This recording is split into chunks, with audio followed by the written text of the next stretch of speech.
창세기 21장에는 중요한 사건이 몇 가지가 등장을 합니다. 일단 아브라함의 약속된 자녀 이삭이 태어나죠.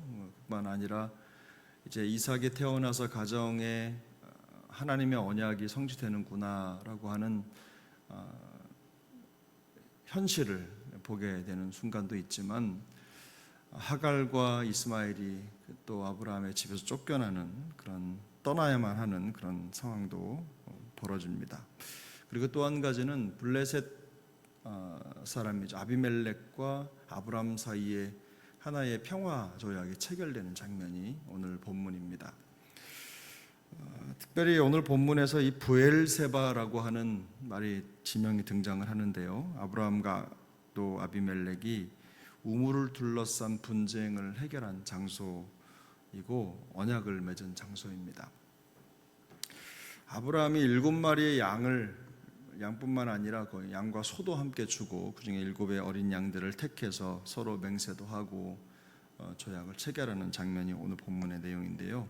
이 브엘세바라고 하는 말이 뒤에 우리 미주에 보면, 각주에 보면 맹세의 우물이라는 말도 있고, 이게 두 종류 같은 중의적 의미로 7이라는 뜻도 있어서 7의 우물 이렇게도 봅니다. 그래서 이 맹세의 우물이라고 하는 브엘세바를 중심으로 해서 되게 이제 언약의 역사가 펼쳐지는데, 이스라엘 땅을 우리가 되게 얘기할 때 단에서부터 브엘세바까지라고 얘기를 해요.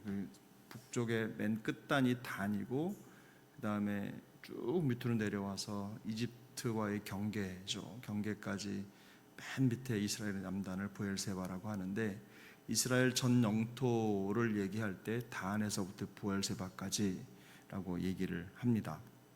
근데 이 브엘세바라고 하는 말이 가진 의미가 그저 단순히 한 곳의 장소적 개념이라기보다는 그 의미가 굉장히 중요하죠. 그곳에서 어떤 일이 이루어졌느냐라고 하는 것을 살펴볼 필요가 있는데, 오늘 본문의 22절을 보면, 그때 아비멜렉과 그 군대 장관 비골이 아브라함에게 말하여 이르되, 내가 무슨 일을 하든지 하나님이 너와 함께 계시도다.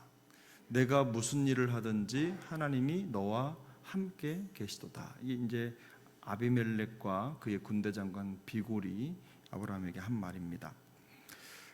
기본적인 뜻이 두 가지 정도가 있겠죠. 일단은 아브라함이 믿는 하나님이 어떤 분인지를 인정했다는 것이고, 또 하나님을 믿는 아브라함이 어떤 사람인지를 인정했다는 의미입니다. 이 두 가지 의미가 함께 이 표현 속에 담겨 있는 것이죠.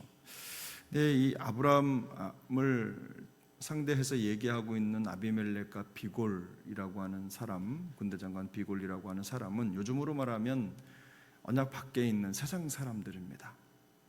세상 사람들인데 그들과의 관계 속에서 이제 아브라함이 어떤 사람인지가 드러나는 것인데, 그 사람들 눈에 아브라함을 볼 때 그가 무엇을 하든지 하나님이 그와 함께 하시더라라고 하는 평가를 그들에게 받고 있는 거죠. 아주 중요한 얘기입니다.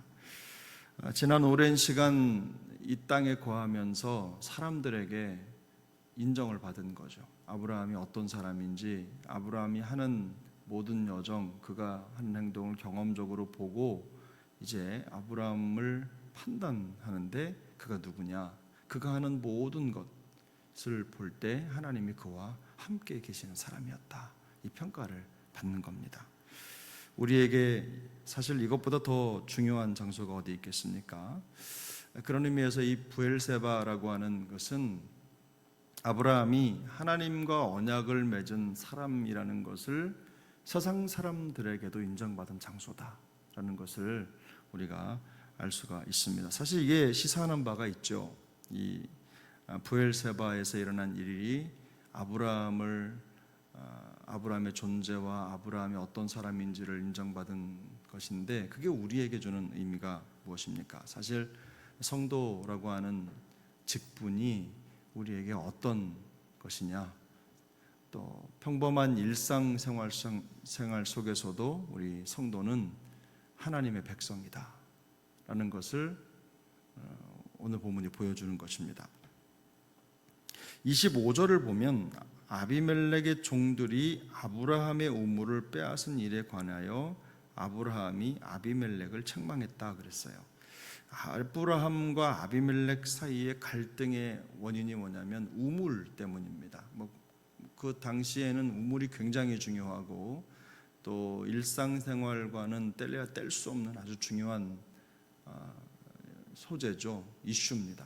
굉장히 중요한데 이 우물이라고 하는 것은 사실 그 부족이나 개인적인 일상생활 전반을 얘기하는 겁니다. 근데 그 일상생활 전반과 관련해서 그것과 밀접하게 연결된 것에서 이제 세상 사람과 아브라함 사이에 갈등이 생긴 거죠.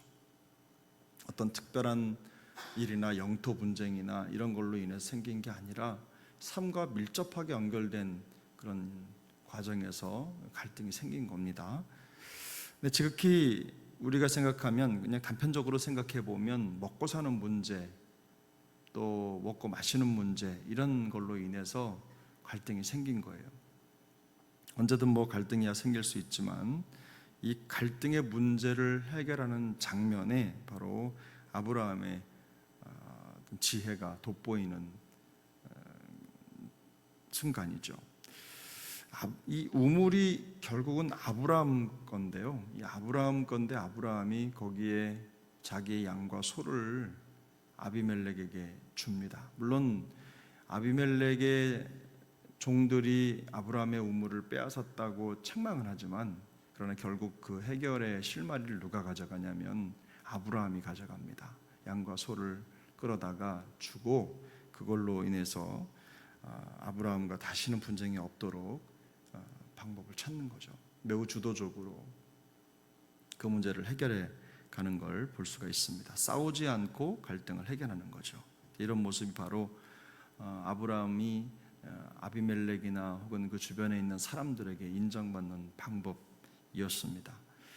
쉽게 말하면 하나님이 함께 하시는 사람의 영향력을 세상 가운데 드러내고 있는 것입니다. 그들보다 한 수 위라는 걸 아브라함이 보여주고 있는 거죠.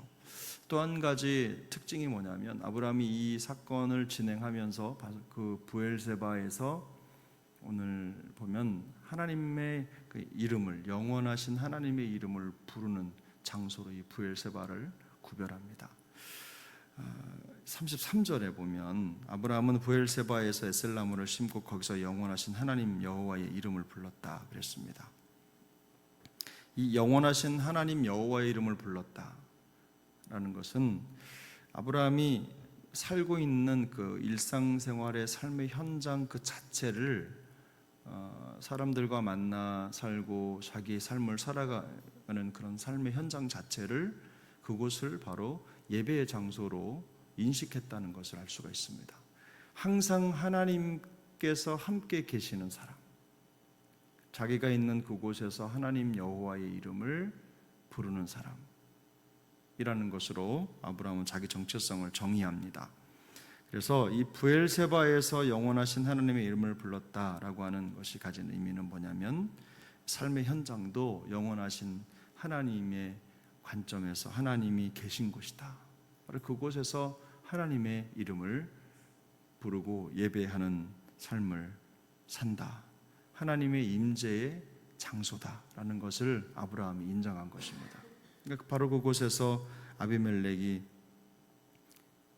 아브라함을 인정할 때 네가 하는 모든 것, 또 너와 함께 하시는 하나님을 보고 또 네가 하나님의 사람이라는 것, 하나님이 너와 함께 하신다는 것을 내가 한다라는 그런 인정을 받은 것이죠. 그래서 결론적으로 말씀을 드리면 우리 그리스도인들의 삶이라고 하는 것은 결국 세상과는 떼어놓을 수 없는 삶 아니겠습니까? 교회에서만 그리스도인이 아니라 우리가 세상 가운데에서도 여전히 그리스도인이고 하나님의 백성입니다. 그래서 믿음의 영향력이라고 하는 것은 교회뿐만 아니라 우리의 삶의 모든 현장에 우리의 이웃과 또 세상의 모든 상황, 우리의 직업과 또 사업장 어느 곳에서든지 똑같이 동일하게 드러나야 되는 것이죠. 주님은 우리가 이 세상 가운데서 그런 모습으로 살기를 원하십니다. 오늘도 우리 주님께서 주신 그런 삶의 여정을 하나님이 함께 하시는 사람, 사람이라는 평가를 받으며 또 우리가 믿는 하나님이 우리를 통해서 세상 가운데 더욱더 선명하게 드러나는 그런 영적인 부엘세바의 삶을 살아가는 우리 모두가 될 수 있기를 예수님의 이름으로 축복합니다.